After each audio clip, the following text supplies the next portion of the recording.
तेव्हा तिथे मोठ्या प्रमाणावर उच्च पदांवर सगळे वंजारी समाजाचे लोक आहेत असं मी म्हटलं आणि त्याचा मी अभ्यास केला, त्याची सगळी लिस्ट बघितली, सगळे डिटेल्स घेतले आणि मग माझ्याला असं सांगण्यात आलं होतं की अगदी गोपीनाथराव मुंडेंच्या काळापासनं हे होत आलं होतं आणि एका त्या समाजाला म्हणजे वंजारी समाजाच्या लोकांना मोठ्या प्रमाणावर प्रशासनात घेण्यात आलं होतं.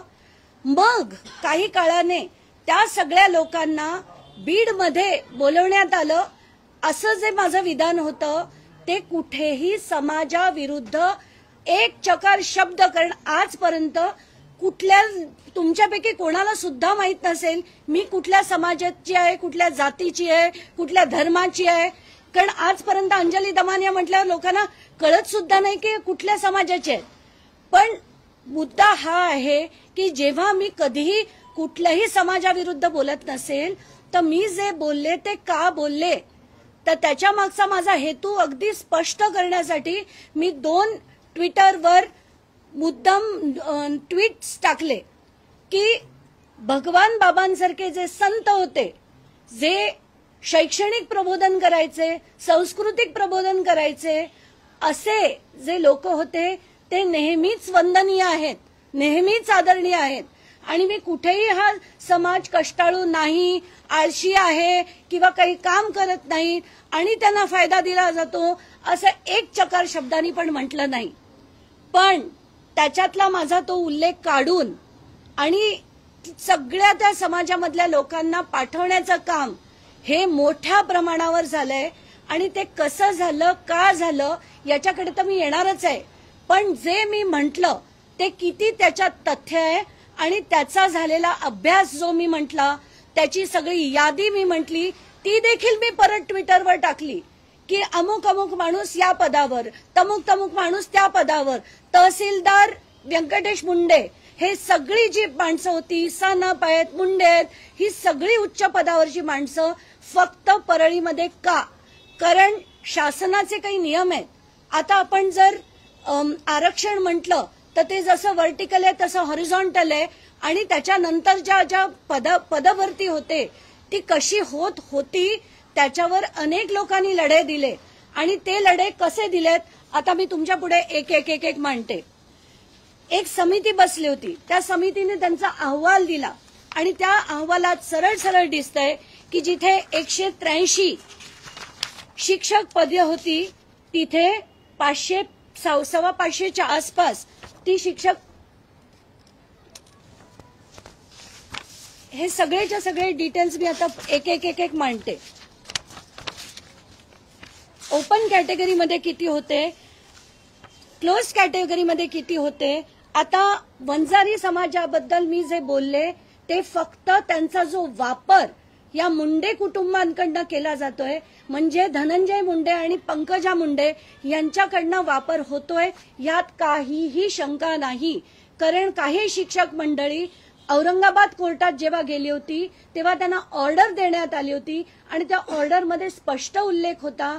तेव्हा जेव्हा गव्हर्नमेंटकडनं सबमिशन झालं की बिंदू नामावली आम्ही अगदी योग्य त्या प्रकारे निभावू, तेच त्यांनी सांगितल्यानंतर कोर्टाने ती पिटिशन डिस्पोज केली, डिसमिस नाही केली, डिस्पोज केली. कारण सरकारकडनं लेखी त्यांना तसं सांगण्यात आलं.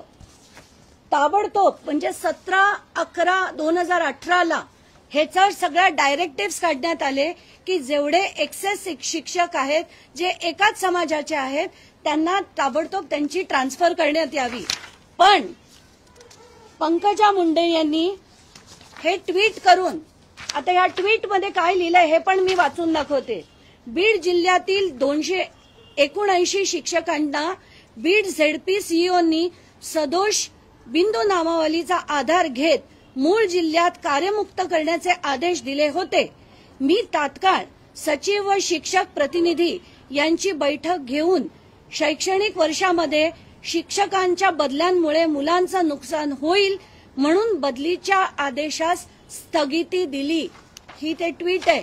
आणि हे जे आदेश काढले गेले होते 17 तारखेला, 20 तारखेला पंकजा मुंडे यांनी याच्यावर स्थगिती दिली आणि हे सगळे फॅक्ट्स आहेत.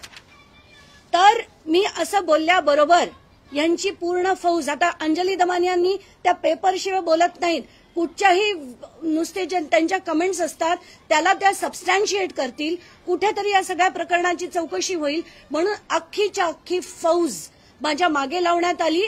आणि ती फौज काय होती ती मी एक एक एक एक आता दाखवते. हे व्यक्ती नरेंद्र सांगळे, आत्ताच काही वेळापूर्वी त्यांचा परत फोन आला होता आणि तो फोन मी काही माध्यमांना देखील ऐकवला होता. हा माणूस उठसूट फोन करत सुटलाय. त्यांनी माझा फोन नंबर हा वेबसाईट सोशल मीडियावर म्हणजे फेसबुकवर टाकलाय आणि अंजली दमानिया या कार्यकर्ती उचलत नाहीत तोपर्यंत कॉल करत राहा, खंड पडता कामा नये असं पहिली पोस्ट टाकली. परत दुसरी पोस्ट टाकली माझा नंबर टाकून आणि त्याच्यात इतकी खालच्या दर्जाची भाषा त्यांनी वापरली आहे. चांगल्या चांगल्याचा बाजार आम्ही उठवला, तुझाही उद्धार होईल, बाजारू कार्यकर्ती, अशा भाषेत त्यांनी माझ्या नावाचे ट्विट्स आणि फेसबुकवर त्यांनी मेसेजेस टाकायला सुरुवात केली. नंतर आले यांचे महान सुनील फड. आता हे सुनील फड कोण आहेत त्यांचं आपण बघूया. सुनील फड यांनी हे त्यांचे अनेक अनेक अनेक फोटो मी तुम्हाला पाठवते. हे जे जे त्यांनी लिहिलेले आणि त्यांच्या फेसबुकवर आलेल्या पुढच्या कमेंट्स ज्या आहेत त्या कमेंट्स मी तुम्हा सगळ्या पत्रकारांना देते. किती खालच्या दर्जाच्या, किती बेकार आणि अश्लील अशा कमेंट्स करायला लोकांनी सुरुवात केली आणि सगळ्या समाजाला भडकवण्याचं काम केलं. मला दिवसाला जवळजवळ 700 ते 800 फोन कॉल्स पहिल्या दिवशी आले, दुसऱ्या दिवशी आले, काल तिसरा दिवस होता म्हणून आज मी चौथ्या दिवशी ही प्रेस कॉन्फरन्स घेतेय. कारण आज देखील ते फोन कमी झाले नाहीयेत आणि बंद तर अजिबात झालेले नाहीयेत. हे सगळे जे आहेत तुम्ही बघत जा. आता माझा स्कुबा डायव्हिंगला मी गेले होते मॉरिशसला, त्याच्यातला एक फोटो काढून त्यांनी टाकला आणि इतकी घाण कमेंट त्याच्यावर करत त्या सुनील फड यांनी फेसबुकवर हे टाकलेलं आहे. आणि हे सुनील फड कोण आहेत ते हे व्यक्ती आहेत ते सुनील फड. बंजारी समाजाबद्दल जर त्यांना आस्था असती तर त्यांनी असं केलं नसतं. उलट जो खरा बंजारी आहे तो म्हणाला असता की ताई तुम्ही जो मुद्दा लढताय तो योग्य आहे, सगळ्या समाजांना न्याय हा मिळाला पाहिजे, सगळ्या उच्च पदांवर जर वंजारी समाजाचे लोक असतील तर हे चुकीचं आहे. कारण हा भारत देश 18 पगड जातींचा आहे, समाजांचा आहे आणि प्रत्येकाला न्याय हा मिळालाच पाहिजे. कारण आपण बघतोय महाराष्ट्रात अगदी मोठ्या प्रमाणावर जो आमदार येईल, जो खासदार येईल तो त्यांच्या मर्जीतले लोक निवडतात, त्यांच्या समाजातले लोक निवडतात आणि इतर समाजाला न्याय मिळत नाही. हे 100% खरंय. म्हणून मला एक एक एक एक हे दाखवत का जायचंय, लोकांना कळलं पाहिजे. हा सुनील फड, ही भाषा वापरली आहे, हा सुनील फड, हा सुनील फड. आणि माझा त्यांनी टाकलेला हा फोटो त्यांनी सोशल मीडियावर टाकला आणि त्याच्यावरची जी कमेंट आहे ती सुद्धा तुम्ही चॅनल्सनी दाखवावीत. पण ती तुम्हाला दाखवता येणार नाही, तिथेही तुम्हाला बीप करावं लागेल. अशा घाणेरड्या, अशा अश्लील, अशा लोकांना आता आपण आपलं राजकारण द्यायचं, अशा लोकांना. आणि आपल्याला तर माहितीये 288 पैकी 118 जण अशी आहेत की ज्यांच्यावर आत्ताचे आमदार जे निवडून तिथे विधानसभेत गेलेत तर एडीआरचा रिपोर्ट म्हणतो की 118 लोकांवर गंभीर स्वरूपाचे गुन्हे आहेत. म्हणजे murder, attempt to murder, rape सारखे गुन्हे असताना जर आपण काहीच केलं नाही, काहीच आवाज उचलला नाही, काहीच बोललं नाही तर कसं चालेल. आणि कोणी बोलायला लागलं, प्रूफ द्यायला लागलं की तुम्ही त्यांचा असा मानसिक छळ करणार. सगळेच्या सगळे जे आहेत ना, सगळे पंकजा आणि धनंजय मुंडेंचे कार्यकर्ते आणि हे मी सगळं प्रूफ करते. हे सुनील फड बघा त्यांचे. आणि त्याच्यावर त्यांच्या आणि एक माणसानी कमेंट काय केली आहे ती किती थर्ड ग्रेडेड आहे हे सगळ्यांनी बघायला हवं. हे सुनील फड, आय सपोर्ट वाल्मिक कराड, हे माझ्या विरुद्ध लिहिणार आणि हे मला समाजसेवा कायदे शिकवणार.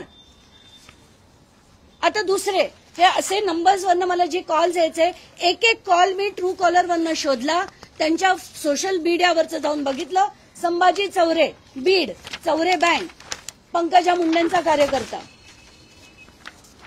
हा नंबर, याच्यावरनं एवढे कॉल आले. आणि हे मी अक्षरशः एक तासाचं म्हणते. मौली शिरसाट यांचा आज सकाळी पुन्हा फोन आला होता, त्याचे पण मी कॉल एका चॅनल बरोबर केलेला आहे. मोहन आघाव यांचा पण बघाल तुम्ही.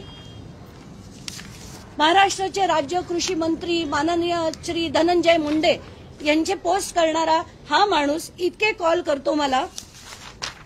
हा तो मोहन आघाव यांचे सगळ्यांचे नंबर मी दिलेले आहेत. या सगळे जेवढे माझे आताचे 5 दिवसाचे कॉल रेकॉर्ड काढावेत, परत परत ज्यांनी मला फोन केलेत त्या प्रत्येक माणसावर गुन्हा नोंदवला गेला पाहिजे. आणि माझी प्रथम मागणी आहे सरकारकडे, शासनाकडे, की एकतर सुनील फड आणि यांच्यासारखे जी माणसं आहेत ज्यांनी अश्लील भाषा वापरली, माझा नंबर सोशल मीडियावर टाकला, मला हॅरेस करण्यासाठी, त्रास देण्यासाठी, मानसिक छळ करण्यासाठी, आणि ज्याला आपण म्हणतो ना outraging the modesty of a woman, असे अश्लील शब्द ज्यांनी ज्यांनी सोशल मीडियावर वापरले त्या सगळ्यांवर शासनाने कारवाई करायला हवी. मी काल रात्री रश्मी शुक्ला यांना सुद्धा मेसेज पाठवला, त्यांची पण वेळ मागितली आहे, पण मला असं सांगण्यात आलंय की त्यांना काहीतरी त्यांची तब्येत बरी नाहीये म्हणून ते 6 तारखेपर्यंत त्या रजेवर आहेत. 7 तारखेला मी त्यांच्या ऑफिसमध्ये जाऊन त्यांची भेट घेणार आहे. आणि मुख्यमंत्री जे गृहमंत्री पण आहेत त्यांना माझं खास निवेदन आहे, 2 गोष्टींची चौकशी करा. एक, मला आलेले फोन हा त्यातला छोटा भाग झाला, पण मोठा भाग की पूर्ण बीडमध्ये किती किती महत्वाच्या पदांवर, पोलीस पदांवर किती किती लोक ही एकाच समाजाची आहेत. आणि बिंदू नामावली नावाचा जो प्रकार आहे ज्याच्यात प्रत्येक समाजाला, प्रत्येक कुठल्याही समाजाबरोबर चुकीचं काम करण्यात येऊ नये, आणि हेच करण्यासाठी शासनाचे जे नियम आहेत ते पाळले गेले पाहिजेत. म्हणून आत्ताच्या घटकेला जे जे ज्या पदावर आज आहेत, आज ते त्या त्या पदाची चौकशी करून ती पूर्ण यादी शासनाने जाहीर करावी, एवढी माझी ठणकावून मागणी आहे. आणि हे तात्काळ करण्यात यावं.